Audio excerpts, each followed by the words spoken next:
strategies that involve, you know, postural stuff, turning your neck or chin tuck, or they can't, you know, use their fingers in such a way that you could teach them to compensate. So sometimes we just have to modify the way they eat a meal. Sometimes we do both of these things. It doesn't have to be one exclusively, right? Sometimes we do combinations of things to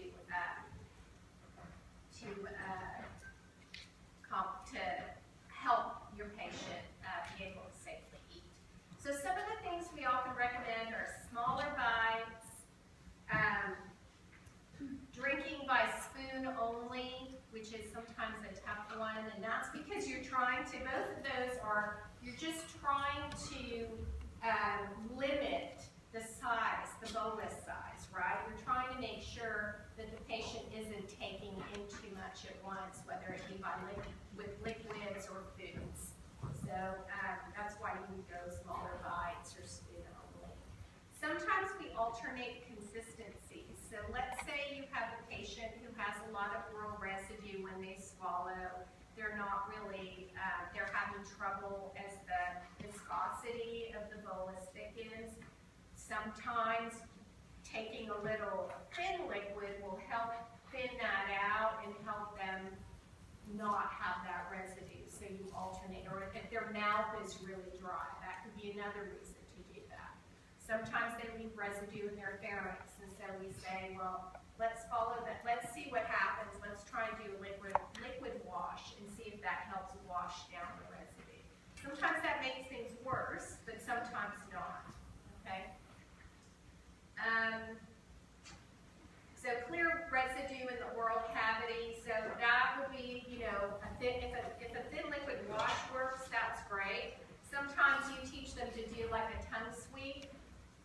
Let's use their tongue to get food out if they're pocketing it. If they can't use their tongue, then sometimes, you know, at worst, you have to go in there and get it out. Okay. Avoid foods of mixed consistency. I think I've mentioned mixed consistencies to you guys before. So, like if you have a patient who has deep penetration or aspirates on thin liquids, and you don't want them to have the thin liquid, then you have to let them know that they need to be careful about like stews or soups that have solids and liquids, things like that, because they may not make the connection that that's a mix. That the broth is thin and like the noodle is a solid. So sometimes you have to tell people to avoid those mixed consistencies during mealtime. Multiple swallows. So multiple swallows, when you're evaluating the patient, if they're doing multiple swallows, that tells you what? If they're having to swallow multiple times to get the food down, and you're doing a bedside eval, and you know multiple swallows on 1 teaspoon. What are your guesses? What could be happening that they need multiple swallows? Trying to clear the residue. They're trying to clear the residue, so they feel residue in there, and so they're swallowing multiple times. Why might we have, what disorder, why might we have residue? What are some of the things that could cause us to have residue when we swallow? Talk about some of the disorders.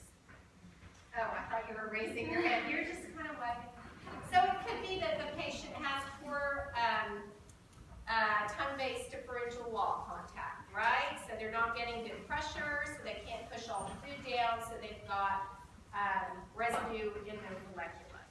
It could be that they have poor laryngeal elevation, right? When you have poor laryngeal elevation, what's not going to open real well? What is it, as the hyoid bone goes forward, what does it help relax? The UES, right? Cricopharyngeus. So it could be, then where would the residue be if it didn't all go down the cricopharyngeus? Where would you expect to see residue? In the piriform sinuses. So that maybe that's where the person's feeling the residue. If we've not got good stripping motion and contraction, where might we see residue?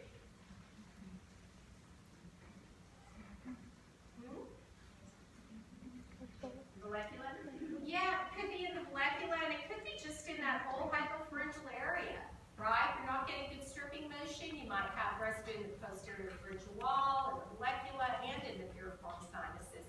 The patient doesn't have good pressure and good squeeze. You could just end up with a lot of residue. So those could be reasons, right, why you feel the patient multiple swallowing. Sometimes we tell our patients, you have to swallow twice. Sometimes they just don't feel it, right? They might have poor sensation. And so we might have to say, you have to swallow multiple times in order to clear that residue out of your throat. So we might make a suggestion that they do that during mealtime. Okay, and then some people have a lot of trouble, maybe if they've got some trouble masticating, chewing their bolus, right? Sometimes we have to kind of be creative and figure out ways to help the bolus be a little bit more cohesive for them. So sometimes we tell them, you know, if you're eating meats or if you're eating dry foods or like a rice or something that easily falls apart, you know, have that with gravy or put a little butter on that. Do something to help it be a little bit more cohesive. You know, like when we're baking, we always put eggs in there, right? And the purpose of the egg is to help everything hold together. So it's a kind of that same concept where you might have some foods that just fall apart more easily. And so you could tell them to